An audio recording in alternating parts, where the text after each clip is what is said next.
Question change कर दीजिए, है ना? हाँ गलत नहीं है, मतलब एक दो क्वेश्चन पहले वाला है तो गलत हो जाएगा, चोरी तो नहीं है।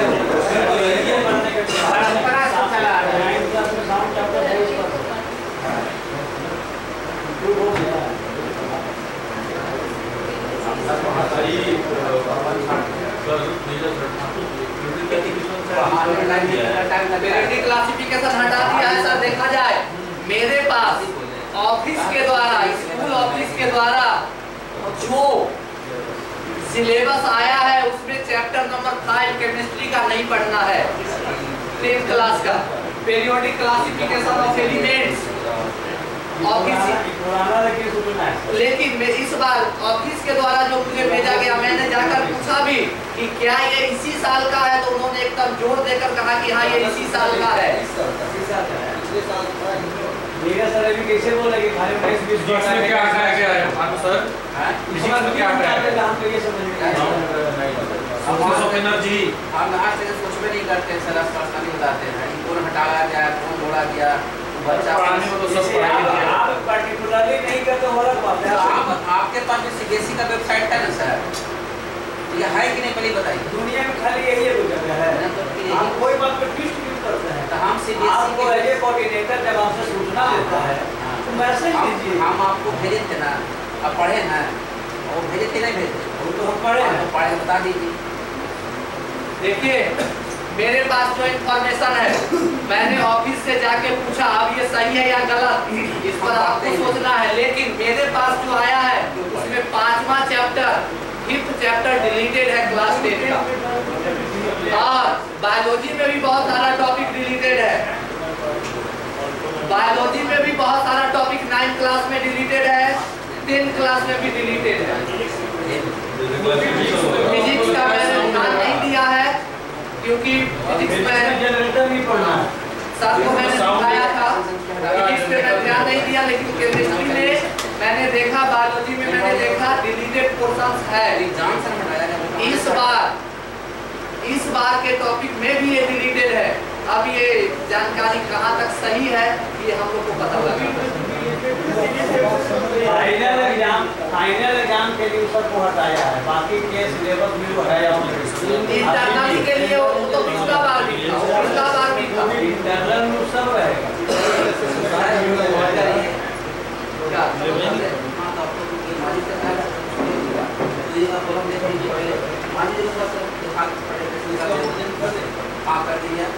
ठीक है सर, तो ये ई लेसन प्लान है, ये आप कहेंगे तो मैं ग्रुप में भेज दूंगा जब और फिर आप लोग इसको जिस तरह से आप बनाना चाहेंगे बना लेंगे। कोई कॉम्प्लेक्स चीज नहीं है। ऑनलाइन चीज का एक खूबी होता है कि आप एक बार बना लेंगे तो फिर आपको बार बार बनाने की आवश्यकता नहीं है।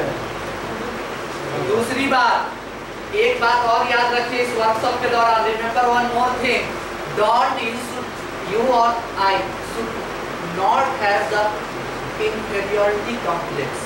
दुनिया में एक से एक वीर भरे हुए हैं, छाती वीरों से खाली नहीं है, एक से एक विद्वान भरे हुए हैं। अब मुझे भी या किसी को अगर लगता हो कि मैं टॉपिक पढ़ा रहा हूँ लेकिन मैं तो इतना भी नहीं जानता हूँ, ये आदमी तो इतना जानता है, तो फिर आप भी तो जानने के प्रोसेस में आए हैं। आप धीरे धीरे उसको कोशिश करेंगे तो आप भी जान पाएंगे, मैं भी जान पाऊंगा। बहुत ऐसे लोग हैं जो मुझसे बहुत अधिक जानते हैं। तो ऐसा इंफीरियरिटी कॉम्प्लेक्स नहीं आना चाहिए कि मैं कम जानता हूँ और ये लोग तो इतना जानते हैं तो भी ये पढ़ाते हैं, मैं भी वही काम करता हूँ लेकिन ये मुझसे बहुत ज़्यादा जानते हैं। जानना एक सतत प्रक्रिया है जो जीवन भर चलते रहेगी। आप जिस दिन चाहेंगे उस दिन से जानना शुरू कर देंगे ज़्यादा से ज़्यादा, और जब तक आपका काम कम जानने से भी चल रहा है तो चल रहा है, इसलिए इंफीरियरिटी कॉम्प्लेक्स नहीं आना चाहिए। ये बात मैंने महसूस किया। ईगो का टच नहीं होना चाहिए। बहुत लोग हैं अपने अपने क्षेत्र में विद्वान है, अपने अपने क्षेत्र में माहिर है, तो जहाँ तक हो सके मैं तो बहुत सीनियर लोगों को भी बुला के कहता हूँ कि आप कीजिए, आप मुझसे अगर इस फील्ड में ज़्यादा जानते हैं तो बताइए, मुझे कोई आपत्ति नहीं है। मैं जहाँ तक जानता हूँ मुझे काम देगा, आप जहाँ तक जानते हैं आप आगे बढ़ पाएंगे, मैं जहाँ तक मेहनत करूँगा मैं आगे बढ़ पाऊँगा। इंफीरियरिटी कॉम्प्लेक्स नहीं आनी चाहिए, ईगो क्रैश नहीं होना चाहिए। जिसके पास जितना नॉलेज है वो उतना नॉलेज होता है।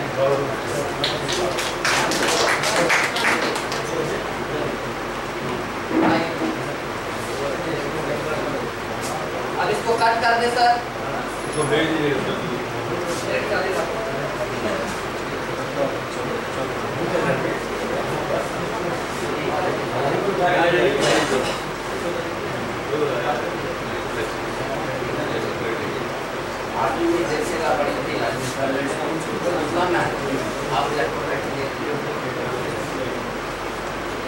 मैं अपना इंट्रोडक्शन दे दूँगा। I Abdul Majid from DAV Public School, Bhutan. We are going to discuss and demonstrate about the electroplating. तो मैं इलेक्ट्रोप्लेटिंग का यहाँ पर सेक्शन तैयार किया हूँ। आप जैसा कि देख रहे हैं, इस इलेक्ट्रोप्लेटिंग में हमको ऑपरेटर से रिक्वायर्ड हुआ है, एक बीकर हमने लिया है और उस बीकर में हमने कॉपर सल्फेट का सॉल्यूशन बनाया है और इसमें हमको रिक्वायर्ड हुआ है बैटरी और साथ में हमको कॉपर वायर लिए हैं और हमने यहाँ पे क्लिप लिया है। हमने इसको सेट किया है कैसे। आप जानते हैं कि बैटरी में दो पोल्स होते हैं, एनोड एंड कैथोड। कैथोड पर हमने उस चीज़ को लिया है जिसका हमको प्लेटिंग करना है। तो हमको प्लेटिंग करना था स्टील पर, तो हमने स्टील का या तो स्क्रू ले सकते हैं या हम कॉइन भी ले सकते हैं स्टील का, या हम स्टील का भी ले सकते हैं। कोई भी चीज़ हम स्टील का यहाँ पर हमने यूज़ कर सकते हैं और हम दूसरे भी मेटल के ऊपर भी प्लेटिंग कर सकते हैं, जैसा कि गोल्ड स्मिथ करते हैं, सिल्वर के ऊपर गोल्ड की प्लेटिंग, सिल्वर के ऊपर कॉपर की प्लेटिंग। तो डिफरेंट प्लेटिंग किया जाता है। तो हमने यहाँ पे इसलिए मेरे पास अवेलेबल की था, वायर था, मैंने की यहाँ पे यूज़ किया। की को मैंने लिया है कैथोड पर और जो मेरा रॉड है कॉपर रॉड, यहाँ पे मैंने कॉपर रॉड लिया है। यहाँ पर ये जो है इस साइड जो है ब्लैक वाला जो वायर है ये कैथोड का है और रेड वाला जो वायर है ये एनोड का है। एनोड पर आप जानते हैं कि पॉजिटिव चार्ज होता है और कैथोड पर नेगेटिव चार्ज। तो इस तरीके से मैंने इसको सेट किया सिस्टम को। और जैसा कि हम देख रहे हैं कि जो की है वो स्टील का, आप जानते हैं कि की जो है स्टील का, स्टील एक अलॉय होता है जो डिफरेंट मेटल का बना है। और इस स्टील पर, स्टेनलेस स्टील पर आप देख रहे हैं कि कॉपर की प्लेटिंग हो चुकी है। मैं आपको इस वायर स्टील ये दिखा रहा हूँ।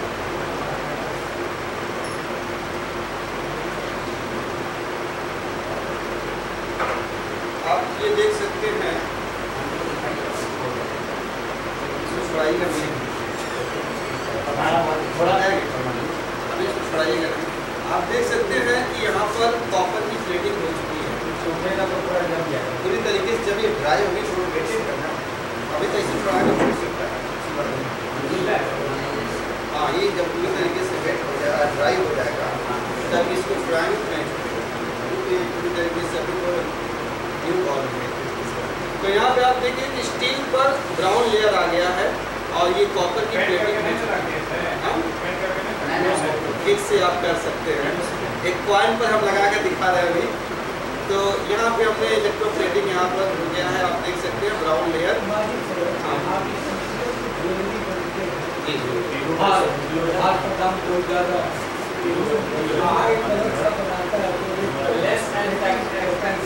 आप जानते हैं सर कि all glitters are not gold. जितने भी ग्लिटर्स होते हैं, हर चमकने वाली वस्तु जो है वो सोना नहीं हो सकती। तो गोल्ड स्मिथ क्या मार्केट में उसका आज जान रहे हैं, मार्केट वैल्यू इसकी काफ़ी ज़्यादा हो गई है। डिफरेंट कॉपर पर गोल्ड का जो है प्लेटिंग कर दे रहे हैं, सिल्वर पर गोल्ड की प्लेटिंग कर दे रहे हैं और रेट उसका ले ले रहे हैं गोल्ड का। तो इसको जानना बहुत ज़रूरी है। तो ये प्लेटिंग इसी टेक्निक से करते हैं जैसा कि हम लोग यहाँ पर सेटअप सिस्टम बनाए। उसको मैं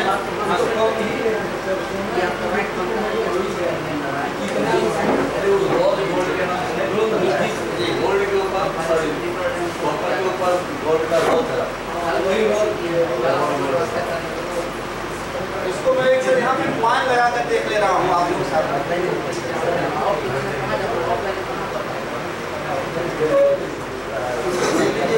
जो है पूरी तरीके से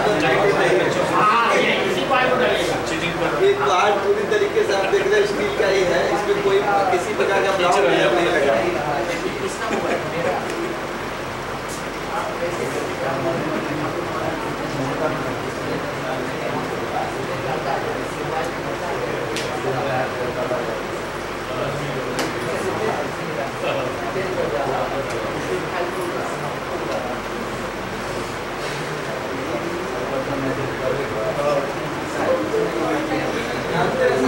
मैंने इसलिए थोड़ा आसान हो गया तो राइट करने में आसान हो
और 5 मिनट टाइम लगेगा, कम से कम 5 से 10 मिनट इसको लगेगा।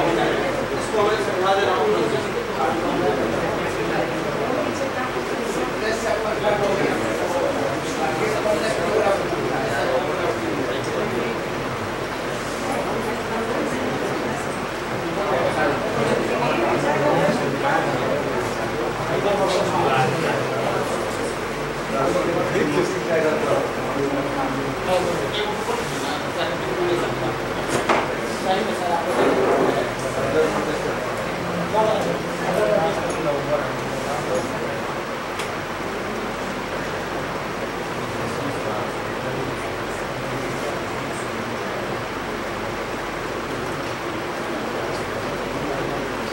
ये इलेक्ट्रोप्लेटिंग एक प्रोसेस है। इस प्रोसेस में क्या किया जाता है कि किसी एक मेटल को दूसरे मेटल के ऊपर जो है कोटिंग किया जाता है, यानी coating the one metal over the other metal by the process of electrolysis. यहाँ पे सेटिंग इसको देखिए, इलेक्ट्रोप्लेटिंग को हम किस तरीके से सेट करते हैं, इसका सेटअप मैंने इसको यहाँ पर इस तरीके से बनाया। इसमें हम 2 रॉड लेते हैं। पहले यहाँ पे सॉल्यूशन ले लेंगे कॉपर सल्फेट का।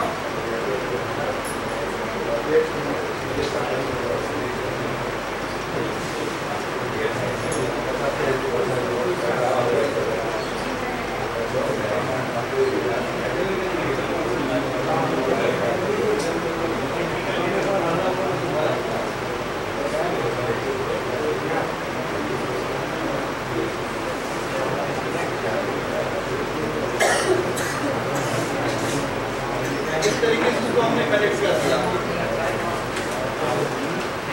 ये है नेगेटिव टर्मिनल और ये है पॉजिटिव टर्मिनल। नेगेटिव टर्मिनल को हमने क्या यहाँ पर ले लिया कि ये है स्टील का कील, और इसमें हमने जो सॉल्यूशन लिया है वो किसका सॉल्यूशन है, कॉपर सल्फेट का एक्वस सॉल्यूशन। एक्वस सॉल्यूशन का मीन्स ऐसा है कि वो solution which is made in water, ऐसे सॉल्यूशन जिसको वाटर में बनाया गया हो उसको हम कहेंगे एक्वस सॉल्यूशन। और साथ में इसमें हमने H2SO4 की few drops यूज किए हैं, 1 drop इसमें हमने कंसंट्रेटेड सल्फ्यूरिक एसिड भी यूज किया है। कंसंट्रेटेड सल्फ्यूरिक एसिड इसलिए यूज किया गया है कि पहला तो कॉपर सल्फेट को अच्छे से डिसॉल्व करे, और दूसरा जो है कंडक्टिविटी को एनहांस करने के लिए हमने इसमें सल्फ्यूरिक एसिड को भी यूज किया है। थोड़ा इसका मैकेनिज्म समझते हैं ऐसा क्यों हो रहा है। यहाँ पे आप जानते हैं कि वाटर जब डिसोसिएट होगा तो H प्लस देगा प्लस OH माइनस देगा। इसी तरीके से कॉपर सल्फेट जब डिसोसिएट होगा तो ये देगा C plus SO4 minus.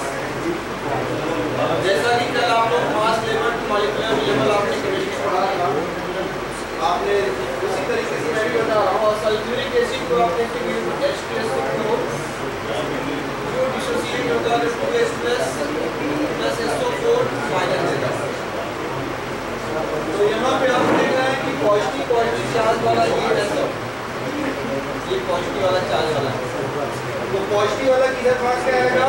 Cathode की तरफ, यानी किधर नेगेटिव चार्ज, और नेगेटिव वाला किधर जाएगा? एनोड की तरफ से पॉजिटिव चार्ज आएगा। तो हम यहाँ पे लिखेंगे एट कैथोड। कैथोड पे मेरा क्या नेगेटिव टर्मिनल है।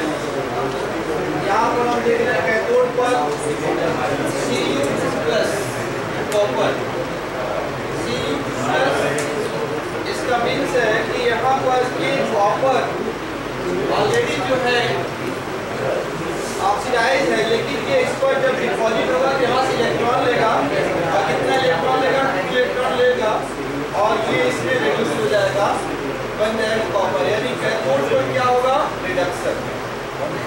क्योंकि आप जानते हैं रिडक्शन का definition addition of the gain of electron by an atom, ions और मॉलिक्यूल इज कॉल्ड रिडक्शन। आपने रिडक्शन का डेफिनेशन पढ़ा है कि addition of hydrogen to a substance and removal of oxygen from a substance, that is called reduction.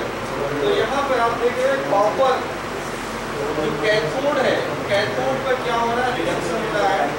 और anode पर हम देखेंगे, एनोड पर एट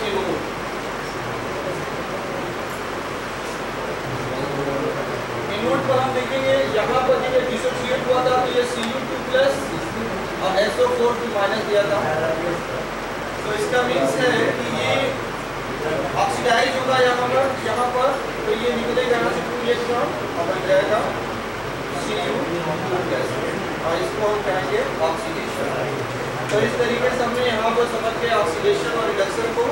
यहाँ पर आप देख रहे हैं कि कॉपर 2 इलेक्ट्रॉन को ये कॉपर आंतरिक डालने करता है, और ये जो है कॉपर की जो लेयर है इस पर आकर डिपॉजिट हो जाती है, जिससे स्टील का कलर जो है वो स्टेनलेस स्टील का कलर ब्राउन कलर में चेंज हो जाता है। ओके, अब आप लोग ये देख लेते हैं होगा हो गया।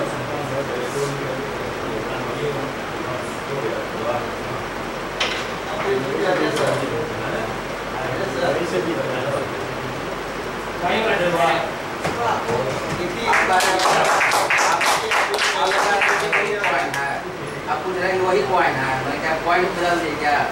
नहीं काम किया आप इस तरीके से। आप वहाँ से उठिए, आप उठिए वहाँ से आइए, आइए पॉइंट निकले अपने पॉकेट से। हाँ बिल्कुल। अरे पॉइंट लेके उठे तो चलिए ना भाई, 500 का नोट ले लिया है।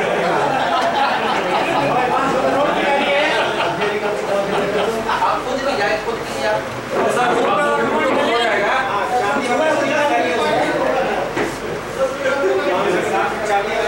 हाँ 500 रुपए में से शायद 5 रुपए का सिक्का निकाल के इधर जमा किया और कम से कम उसको मंगाया जाए।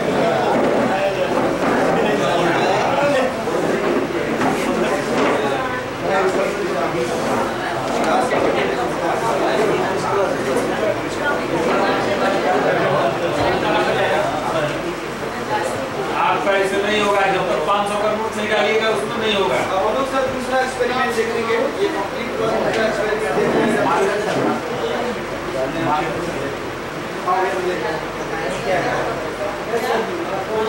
ये माधव सर, उसमें बच्चे ज़्यादा कंफ्यूज करते हैं।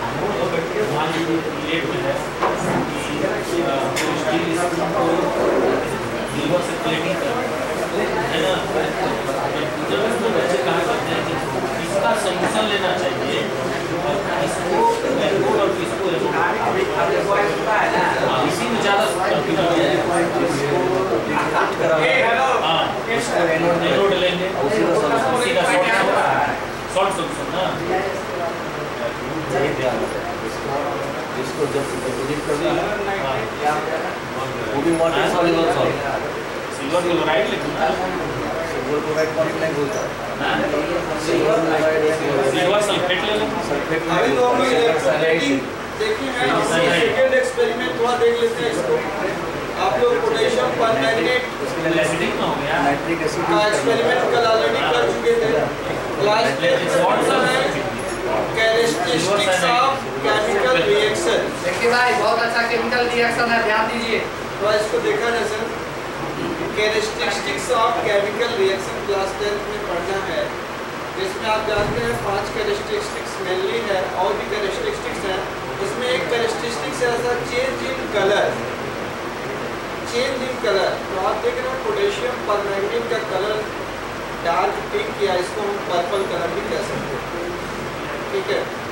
तो इसमें चेंज इन कलर में हम देखेंगे जब इसमें हम पोटेशियम परमैंगनेट के पर्पल कलर में जब लेमन जूस यानी ये लेमन जूस में आप जानते हैं सिट्रिक एसिड पाया जाता है, जब इसको हम इसमें पास करते हैं या ऐड करते हैं तो ये पर्पल कलर जो है ये colourless, some time after some time it becomes colourless, ये कुछ टाइम बाद कलरलेस हो जाता है। ऐसा क्यों होता है इसको भी हम लोग मैकेनिज्म के थ्रू देखेंगे, इसको भी चेक करते हैं।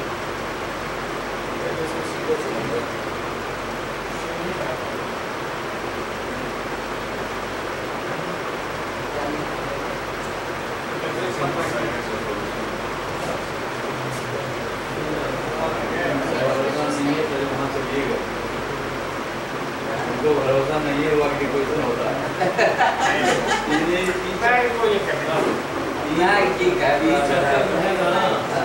बाजार में लेके 1 रुपये का 5 रुपये में बेचेंगे।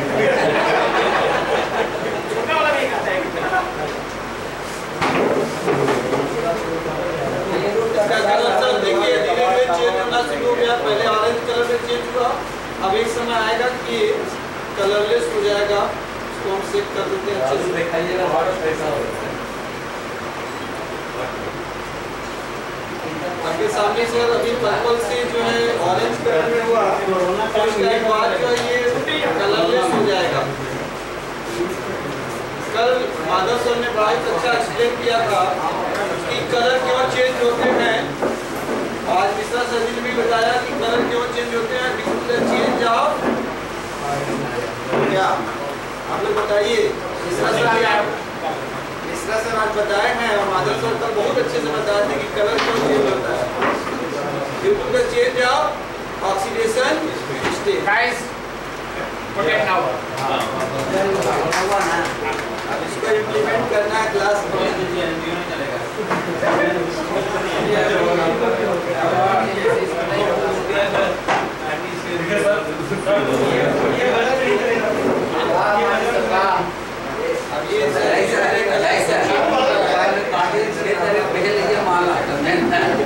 अब ये बड़ा जल्दी हो गया, जबकि एसटीडी चलता है, एसटीडी स्लो रिएक्शन होने में टाइम लगेगा, होगा सर। अब आपने देखा कि एक्चुअली ऑर्गेनिक जो रिएक्शन होते हैं और बहुत स्लो रिएक्शन होते हैं। जो डबल स्पेसमेंट रिएक्शन आगे के पार्ट होते हैं, क्योंकि ऐसी रिएक्शन क्रॉस फ्लो होते हैं।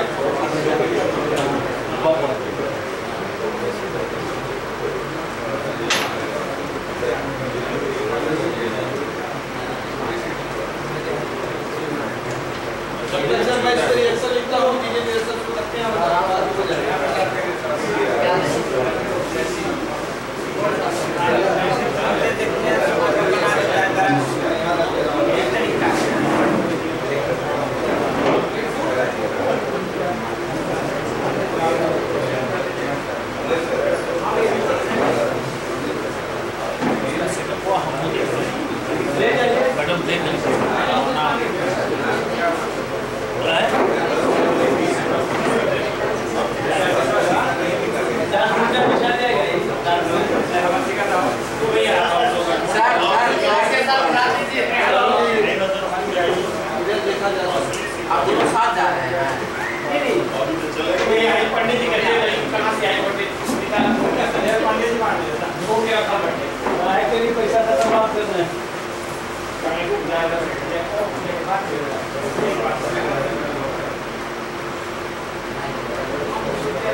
बनाया था, एक कोई सोल्यूशन बना सकते हैं आप, या तो मैंने बना लिया है एक कोई solution of potassium permanganate.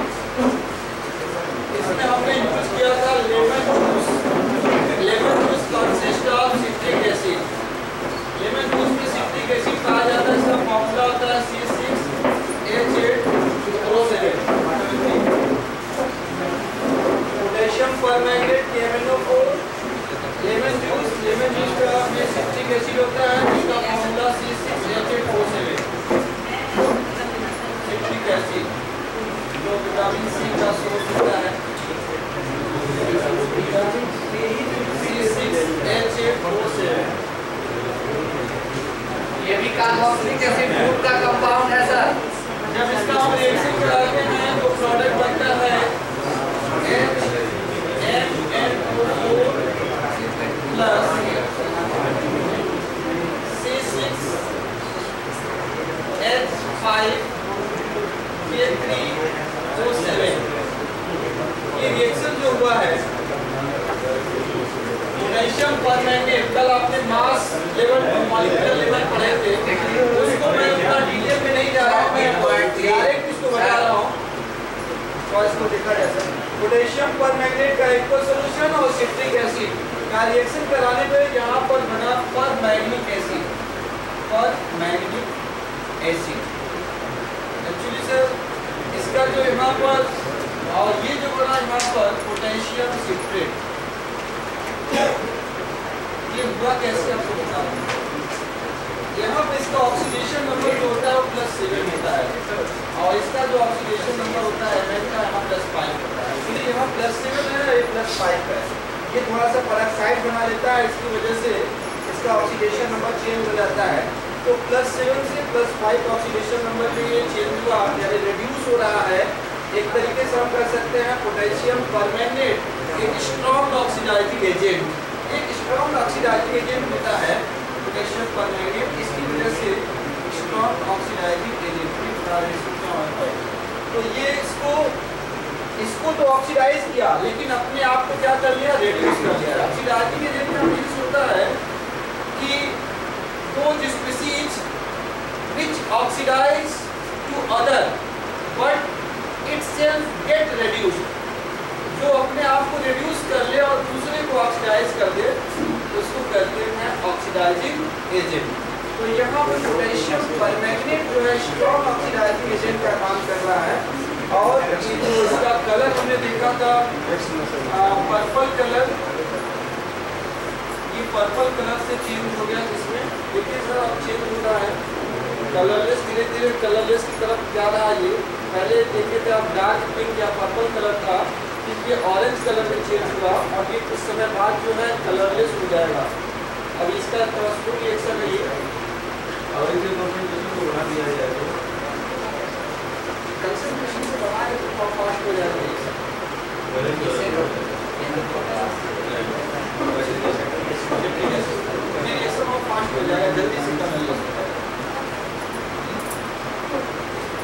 परमैंगनिक acid potassium citrate, यहाँ पर आप देख रहे हैं इसका ऑक्सीडेशन नंबर +7 है, यहाँ पे इसका ऑक्सीडेशन नंबर +5 है। ऑक्सीडेशन नंबर के चेंज होने की वजह से कलर, ये जो कलर है उसकी वजह से कलर चेंज हुआ। तो सर इसके हम डिटेल में जाते हैं। ऑक्सीडाइजिंग एजेंट, रिड्यूसिंग एजेंट क्या है सर? कलर कोई का भी कलर होता है वो हम लोग पढ़ेंगे, ठीक है। जब तक लाइट इमिट नहीं करेगा तब उसका कलर हम नहीं बता पाएंगे। अगर ऑक्सीडेशन नंबर चेंज करता है तो क्या किसी प्रकार का लाइट निकल रहा है जिस कारण से कलर क्लियर होता है, या कुछ ऐसा होता होगा।